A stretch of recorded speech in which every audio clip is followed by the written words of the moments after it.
for those who are tuning in, whether you're tuning in live right now or later on IGTV or YouTube, essentially what these founder chats is we have kind of 30 minutes here together with one of the founders in our community, and we talk a little bit about what their journey in entrepreneurship has been like, what their the company or products that they're building, their vision, the origin stories of the company, and get a little bit more into kind of, I don't know, some juicy topics that maybe the founder is particularly interested in. So it's really fun. And if you are joining here live, or even if it's later, please do make sure to say hello, and feel free to also ask questions. Even if it's later, we'll make sure, and if you have a question for Sarah, we'll make sure to pass those along. Hello, hello, welcome, welcome. Alrighty, so my name is Melanie. I haven't introduced myself yet. I am one of the co-founders of Volition. So we elevate entrepreneurship through one-on-one coaching, as well as through skills-based training and through community events. And one of those community events is where I met Sarah. I met Sarah back in March. It was actually our first ever virtual pitch event. The week before lockdown, the week before all this started. Yeah, exactly. It was crazy. Yeah. And it was still a couple of weeks before everything started locking down or events stopped running in North America. So most of my team are in Vancouver. And I remember our community in Vancouver was just like, Volition, you're so on it. Like, you went to virtual so quickly. I was like, yeah, that's what happens when you're trying to do an event in Madrid during COVID, though. It was very much needed at the time. So I met Sarah, is it Bromley? Am I saying your name correctly? Bromley, okay. Who's the founder of Big Languages, although we're going to be talking today about Go Correct, which I'm really excited to learn more about. And essentially, my understanding is that Big Languages develops innovative digital products for language learning, which is very interesting. For myself, I mean, I lived in Spain for a couple of years and didn't know any Spanish when I arrived, so it's a very interesting idea to me, and I'd love to learn more about it. So I'm going to stop kind of going on and on and on, and I would love to welcome you, Sarah, to share a little bit about your story and kind of what you'd like to talk about today. Yeah, thank you. Well, I suppose the main product that I'm spending most of my time on at the moment is this product called Go Correct, which I'll start by explaining what that product is. The kind of thinking behind it was that there are millions of people worldwide who are learning English, and many of them have been learning for years.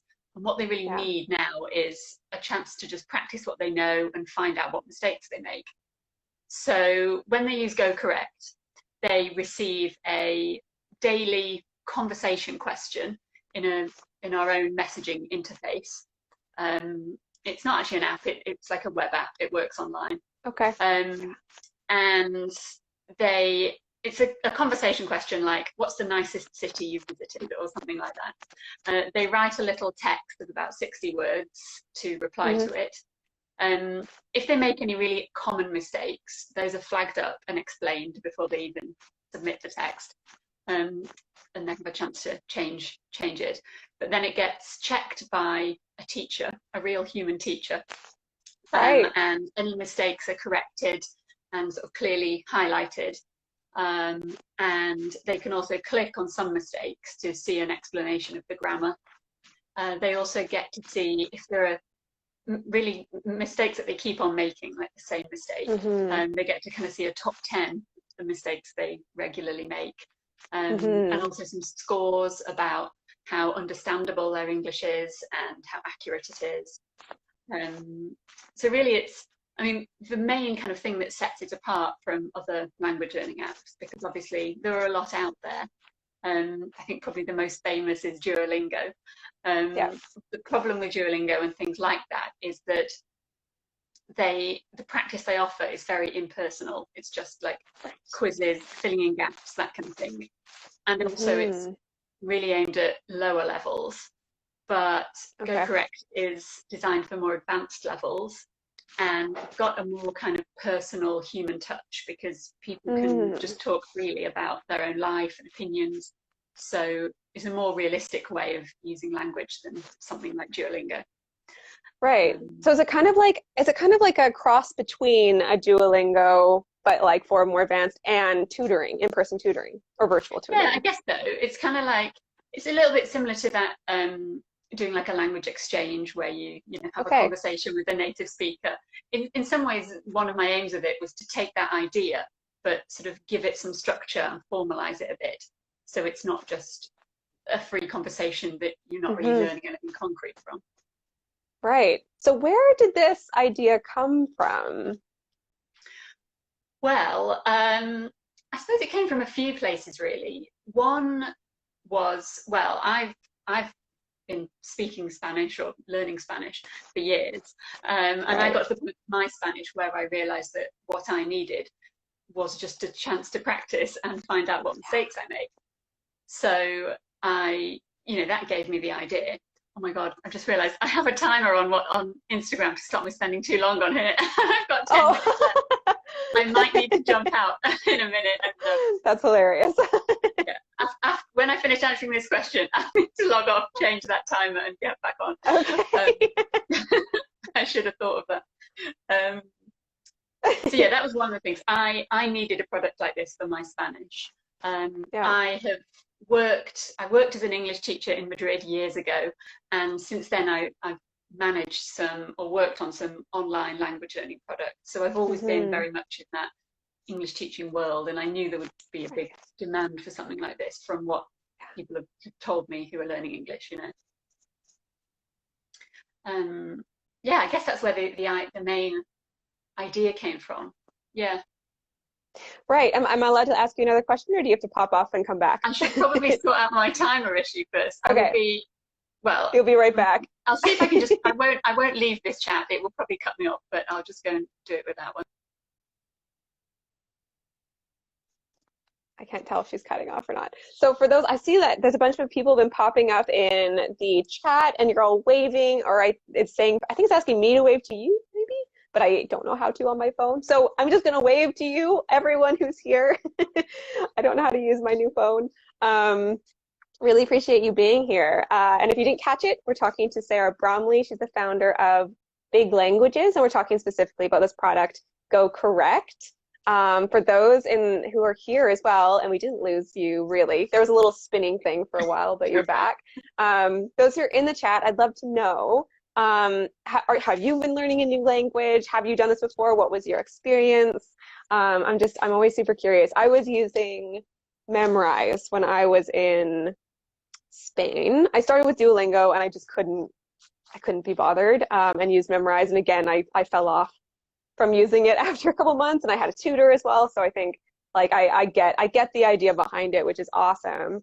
And I recall from your pitch, Sarah, that we were all very impressed by your pitch. I think I was telling, I can't remember if I told you. Yeah, I think I told you in the email that we continue to do pitch boot camps quite often, and I usually talk about your business and your pitch, particularly how you talked about your competition, because people really struggle with how to talk about competition. And I loved what you did with like the app icons, and you're like, yeah, we're not alone in the market, but this is how we're different. It's so simple.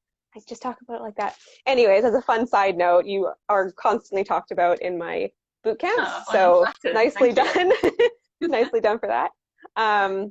Okay, so what I wanted to ask you when you're saying this, so you have this background with teaching and learning new languages, and you knew that this would be something that people would need and want. What I'd be curious about is, were you already like an entrepreneur or a business person? Like, how did you go from, I think this is an idea, to building it into a business?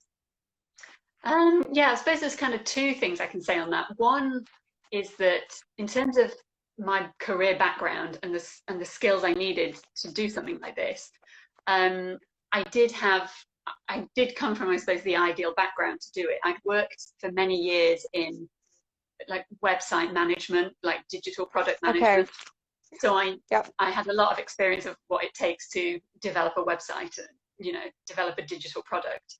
I'd also worked in English teaching, like I said, and even worked on some language learning websites. So in that sense, I've had like the perfect kind of domain training. Expertise. Yeah. but I'd also had actually, I suppose you could call it like a trial run or a little hobby version of launching my own language learning product.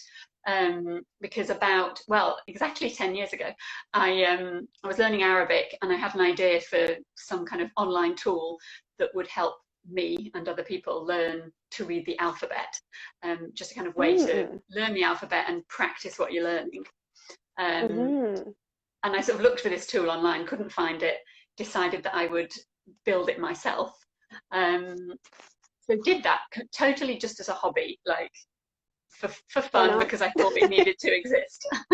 Yeah. And it's actually this month, November, is its 10th birthday of when it launched. So yeah, it's been around for 10 years. Happy birthday. Thanks. So I put that online. Didn't have any ambitions for it or anything. It's called Arabic Reading Course. Had no ambitions for it, just put it online, left it, and thought, I'll see who uses it. For probably about 2 years, a few people used it, but then just over the years, it became more and more popular and started getting a lot of people using it. It ranked really highly on Google. For a while, it was kind of, when you searched learn to read Arabic, it was the #1 result on Google, and it still comes up in the kind of top 5. So that was great, and it just meant that loads of people started using it, and that just kind of made me think, oh, you know, it's possible to make my own digital product and for it to be kind of a success. And it was probably about 4 years ago that I decided to, it was just free to use, but I thought, oh, maybe I should try and make some money out of this. So I started charging people to use it. And it was after doing that I kind of thought, oh, I would like to go on and, you know, make more things like this. So yeah, that's how it led. Yeah, that's how I was led to doing Go Correct as well. Right. Okay. Oh, very interesting. I like that story. Yeah, because I feel like we often hear, or there's kind of like this myth around, you have an idea and all of a sudden it's kind of like come to life. And like, I like these examples of sometimes it's just like you do something, you build something, and over time, and sometimes over a long period of time, you start to like see how people are using it and see what the interest is. And honestly, like we often talk about like why you, why this, why now, and it sounds like the why now, it just like became more and more relevant, and more people over time. And maybe like learning Arabic alphabet, maybe that's something that got more popular, you know, over the last 5 years or something. So that's really, really interesting to me. Yeah, very cool. So in that journey, what would you say is kind of some tips you might have for your peer entrepreneurs, particularly the ones that are a little bit newer in their journey? So they're kind of like earlier stage entrepreneurs. Maybe they launched this year, for instance. Yeah, so I suppose I made a few notes actually about what my tips would be. One thing I would say is to tell people not to get caught up in the hype of entrepreneurship, because I think there's a lot of stuff out there that kind of really plays on this idea of like the kind of Silicon Valley high growth startups. Yeah, exactly. Yes. You know, getting like millions of pounds worth of funding and all that kind of thing. Yeah. But actually, not everybody can achieve that, even if they wanted to. But I think for some people, it's not even right. It's not even what they should be aiming for. Yeah. So don't get caught up in all that and thinking that in order to have a startup and be an entrepreneur, you have to be aiming for that goal, I suppose. Right.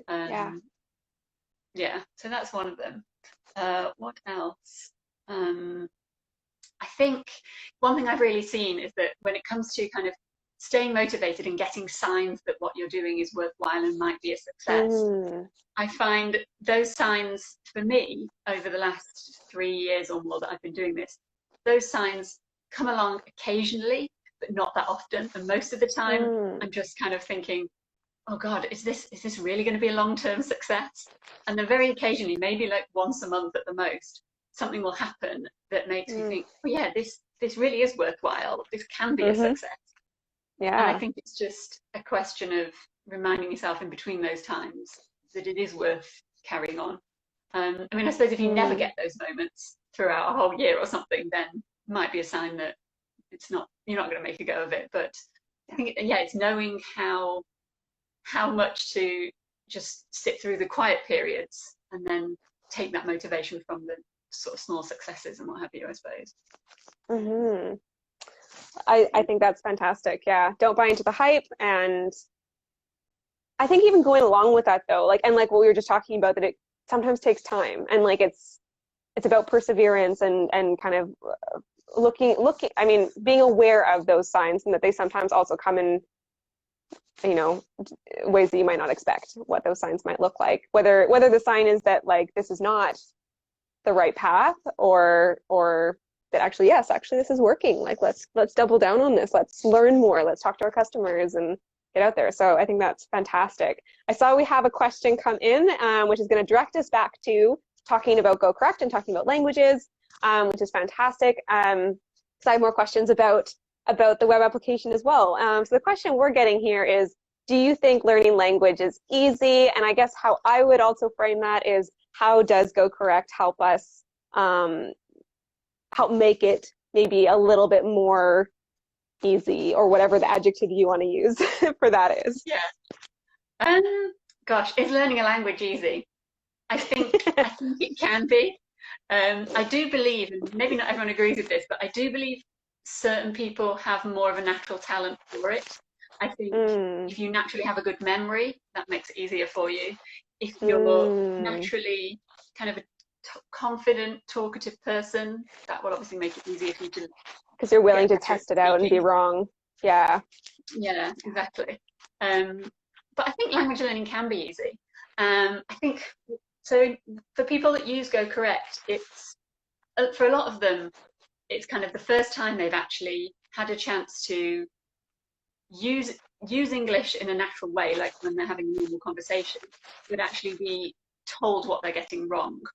And I think that's really important. Like, of course, it's quite easy to find opportunities to just practice speaking English, but I think when that becomes really useful is when you can learn from the mistakes you make. I always kind of and say and Go Correct is that mistakes aren't a bad thing. They're an opportunity to learn something new and improve. Yeah. So, yeah. So what kind of languages, if I'm coming to the web application, you said it correct? Yeah. Web application. Okay, so if I'm coming to the web application, what kind of languages can I be coming in speaking? Like, does it matter, or is it just that I have to be practicing English, or what? No, yeah, it doesn't matter what your native language is. Okay. It's just that anybody who's practicing English, it's all done in English. And okay. You're saying that people get these daily questions. They can choose there's 2 levels, so they can get a more easier level or a more advanced level. So as long as you can kind of string a sentence together, basically, then it's right for you. Cool. I'm seeing stuff here. I tried to learn Spanish, but I stopped learning between times, and I don't. So I don't have a big goal. I just want to have multi languages easily, especially Spanish, which I feel is easy to me. That's nice that feels easy to you. Spanish. Well, you know what? So what was interesting about Spanish for me was it was a little bit easier because I'd learned French.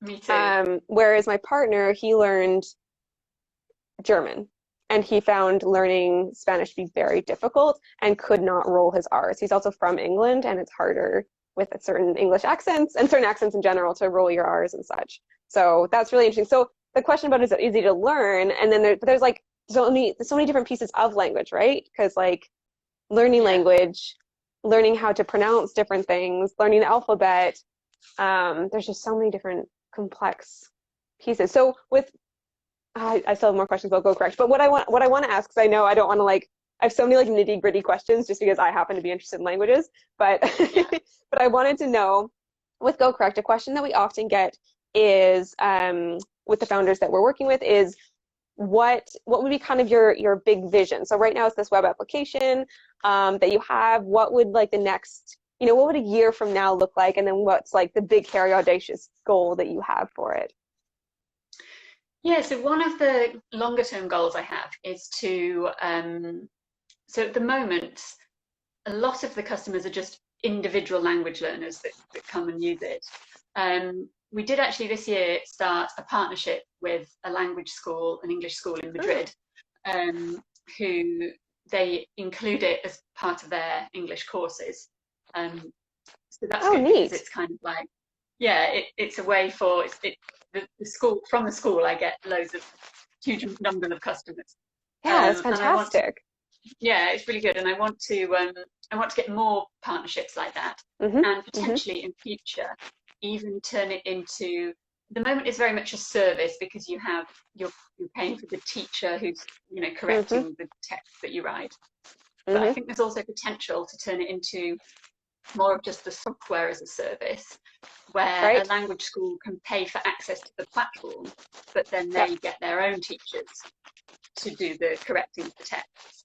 So they're not actually paying for the teacher's time, they're paying for the platform, and then they sort of do what they want with it, and that's a good, I think I'd like to achieve that long term, partly because it's more of a passive income, I suppose. And I think there's a lot of potential there, but one of the challenges I have is finding schools to get on board. This school I got earlier in the year, that came through a personal introduction, but I've sent out so many emails, just like cold emails to language schools, that have not had replies, which can be very disheartening. Of course. So yeah, it's a tough one, but it is my goal to grow that long term. Yeah. Okay. So if you're listening here today and you can provide any introductions to Sarah, I don't know if that is your ask here today, but I'm going to do that ask. That was it. That's what I'm going to ask for you. That if you can provide introductions to English language schools, of course, English language schools, then that would be really helpful for Sarah. That's really great. So this has happened since we last met then. This has been like your 2020 I guess so. I think it was probably just starting when we last met. The other big thing was actually that for a long time, the app or the service ran through Facebook Messenger, through a chatbot in Facebook Messenger. Interesting. But yeah, in sort of May, June, I'd always had this vision that I wanted to develop my own app for it that could run entirely without Facebook. Yeah. Are you hearing some crackling? Is that from my end? I don't know. I don't know. If you don't hear it, it's fine. So I'd always had this. I'd always had a vision of moving it off Facebook onto its own standalone app. And I'd actually been kind of saving up the profits from it for a couple of years to be able to afford to build that. So in May, spent May and June building that with a web developer, and launched this new version this summer. So that was a great achievement as well. Oh, fantastic. So 2020, which has been a very difficult year for many people, it sounds like you have had some really big accomplishments this year. What, like, is there, has it been all sunshine and rainbows, or how has it been? I suppose so. I mean, I have had a couple of good achievements. It has been good, but I mean, the parts that are not sunshine and rainbows are, like I was just saying before, it's that rejection, I suppose. It's all the of course, the emails you send that don't even get a response, and that it can get, especially now, like, we're all working at home. Some days I just think all I've done today is sit at home on my own and got a load of rejection. So not every day is a great day. Yeah, I hear you. Okay, so I was looking for those good, the one good day of the month, or the one good sign per month kind of thing. I'm hoping for that.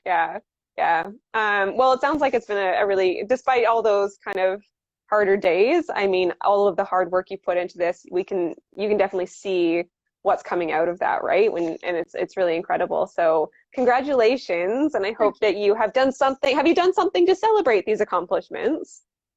I'm not sure, really. My other big accomplishment last year was it won an award from the British Council. You know the British Council. Have you heard of it? I mean, I've heard the term. They're actually really unknown amongst North Americans, but in Europe, in the world of English learning, they're like the gods of English learning. Right. So I picked up the award to show here because I don't get much chance to show it off. But they do these really prestigious awards every year for innovation in language teaching. And I won one last year at a very nice amazing. Congratulations. Why not? This is the perfect place to show about that. And I'm a huge advocate for acknowledging and celebrating your wins, and most entrepreneurs do not do it very well. So I probably don't do it enough, actually. We're gonna celebrate for you. Okay, so I've seen like people keep like coming in and such, so I wanted to just recognize and say hi everyone who is here or has come and gone or who's joining us in the future on IGTV or YouTube. Just one more hello to you all, and if you missed it, this is Sarah Bromley. She is the founder of Big Languages, and we have been talking about Go Correct, which is the product that she's working on right now and building up and doing some really cool stuff with. So we're just getting into like the final kind of couple questions here. So if you have any more questions, please do feel free to put that in the chat. So something that I wanted to give a little bit of time to, recognizing that we're getting to the end here, but there's something that I know you talked about as being an important part of your journey, and it's something that I've heard so much recently, this question around, should I fundraise? And you were talking about that, you know, that dilemma of, do I stay self-funded or do I go the funding route? And it's a very complicated question, and one that we actually get and have gotten more so in the last couple of years. And I particularly hear it from a lot of women in my community for lots of different reasons that are all very and extremely valid. So I'd be curious to hear what your story is there, and if you have any kind of words of wisdom to pass along from your journey. Yeah, so for a long time I was really deciding whether I should look for funding. I flipped between I definitely should, I definitely shouldn't, quite a lot of time. But ultimately now I've decided not to, because I realized that once you have funding and you have shareholders, you're really accountable to them, and you have to make decisions that benefit their profits for them rather than you know, making the product better. And I've always kind of felt that I'd rather reinvest profits in making the product better than having to kind of pay them to someone else. And yeah, my feeling really is that I want to keep the company as small as possible for as long as possible, because once you start employing huge teams and that kind of thing, you're not only responsible for earning a living for yourself, but for other people as well. And I kind of just don't want that pressure, really. And I think taking funding forces you to grow really big and, you know, recruit a load of people and that kind of thing, which I just don't want to do, really. And I think it almost, people feel that their goals are too small, or that they're sort of making themselves a failure if they say that that's all they want to do. But yeah, I've kind of decided that that's what my goal is. And also I've been lucky because actually the product Go Correct, it started making a profit right from the beginning, even in its very basic prototype stage. So I was able to just save up that money over a couple of years and have some money to reinvest into developing the better version that I had in mind. So that possibly taken me longer over time, because I've not had a huge amount of money just to spend straight away. But I just love the fact that I own it all myself, and hopefully as it grows, you know, it's nice to know that everything I make will always be all mine, you know. So yeah, I think it's a really hard question or decision to make for a lot of people, and it kind of goes back to the tips that you had, the advice you had around not buying into that hype of like the hyper growth, and that's a particular kind of lifestyle that you're choosing.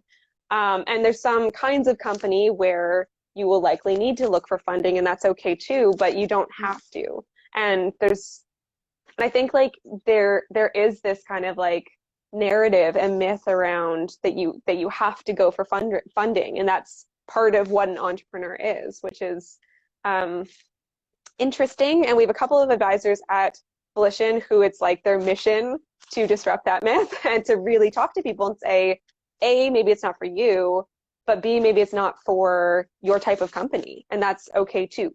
There's no shame in that. Like this is, and it's bizarre that there would be shame in that, because like you're saying, being self-funded provides you with a lot more freedom.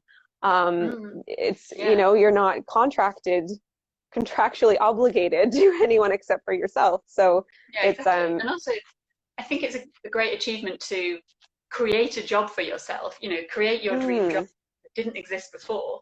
And, you know, even just doing that is a great achievement, I think. So, oh yeah, it's incredible. yeah. Oh, well, kudos on going through that journey and coming to this point in time, and helping us normalize that journey as well. I think it's really important. So as you are self-funded and as you have these amazing dreams of where you want to go with Go Correct, I would like to ask, I know I already made an ask for you, but is there anything that we can do as your community to support you here today? Yeah, so I suppose the first one is, if you are learning English and you would like to practice it, use Go Correct. I've got a little flyer here so you can, so is that's back to front, isn't it? Because it's in the, I can't, honestly, my internet's not great, so I can't tell. So if someone in the chat wants to tell us, so it's gocorrect.me though, correct? So it's called Go Correct. You can go to my profile, you'll find a link to it. So yeah, if you want to practice English, use Go Correct. And then, as we mentioned before, if you have any contacts with English schools or other organisations that have a lot of people that want to improve their English, then let me know, because I'd like to get in touch and do a deal. Perfect. So what is the best way for us to get in touch with you then? Well, you could email hello@biglanguages.com, but also if you can get to a link from my profile from here, and you'll find a way to contact me on there. Perfect. Okay, so Sarah Bromley's at Spanish_English_Rosie, which I'd love to know the story behind that as well. That's a whole other story. Another story for another day potentially. But if you go check out that profile, then you can learn more about Go Correct from there as well. That's awesome. Okay, and so as we're coming to the end of our conversation here today, is there anything that we didn't touch on that you had wanted to talk about? No, not really. I suppose just to say that, you know, the kind of community you're building, I think it's really important, because years and years ago, I was involved in a community in the city where I live that was like a Friday night drinks for startups and people that want to start startups. And it was being in that community that really got me, you know, gave me the encouragement and the motivation and inspiration that I needed to start a business. So I think it's great for people who are at those early stages to be involved in a community like Volition. And, you know, especially, now there aren't many opportunities to go to those things in person. So, if you can get involved online, that's even better. Oh, amazing. Thank you for that. I appreciate it. We're going to be doing, I'm trying to think of like upcoming events that people can come to. We have a live stream pitch. It's actually our first ever live streamed pitch event on November 17th. So we'll have five different companies from around the world will be there. So you can come hang out with us on YouTube. Would be happy to see you there. We actually have our 100th pitch event coming up as well in December. So that's gonna be a fun party. We're actually looking into like a different kind of app to use so it can feel more like a party. It'll feel a little bit more like Friday night drinks, maybe. We'll see. So everyone is welcome to come and be a part of our community, and we're happy that you are part of our community, Sarah, and glad that we were able to meet in March as well. Okay, so to wrap up, my last question I always have is, what is one thing that brings you joy right now? Oh my goodness. It's a good question. The one thing that brings me joy right now, I would say video calls with my 2-year-old niece. Lovely, joyful things we have right now. You cut off for a moment, so I heard video calls with your 2-year-old. Yeah, video calls with my 2-year-old niece and chocolate. Amazing. Yes. Yes, I have video calls with my, oh, how old is he? 4.5-year-old nephew, and I don't know, 2-year-old niece as well. I don't remember. I left too long ago. I can't remember anymore. Um, moving abroad is sometimes hard for those reasons, but yes, those things bring me joy as well. And thank you for sharing that. It's always lovely to hear, especially now, but always, again, kind of like what brings us, the small things that bring us joy in our everyday life. So thank you for sharing that as well. Alrighty, so thank you everyone. Also, if you are joining here now, or if you're joining here later, if you just came in now, there's an entire 30-minute conversation that preceded this, so you can check that out on IGTV in just a little bit, as well as our YouTube channel, Volition Advisors. And you can hear all about Go Correct and kind of the origin story behind this, as well as there's 10-year journey in like the English digital product space and what she's learned as an entrepreneur along the way. I talked about the self-funding journey and kind of learning all the things and the vision for the company and such. So go back and check that out if you're just joining us now, and feel free to put questions in the comments and we'll make sure to put those over. So thank you so much, Sarah, for joining us here today. Really, really appreciated you taking that time out of your week to talk to us about what you're doing. It's great hearing your update, there's just been so much going on for you. Yeah, well, thank you for having me. It's been very really nice. welcome. I enjoyed it. Oh, I'm glad. Your first time IG Live, doing IG Live-in. Amazing. Well, you're welcome back anytime. Keep us updated on how you are doing, and we will post updates in the community as well, so everyone here can kind of follow your journey as well. So thank you, everyone, and I will see you, I think next week. I can't even remember what day we're on anymore. I think we're in November now. Yeah, so I think, I believe I have another one next Tuesday. Generally, we have them every Tuesday at this time. So I believe I have one next Tuesday with Fabiana from Y Data, I think, which, yeah, excited about that too. So I will talk to you later, everyone. And again, thank you, Sarah. I will see you later.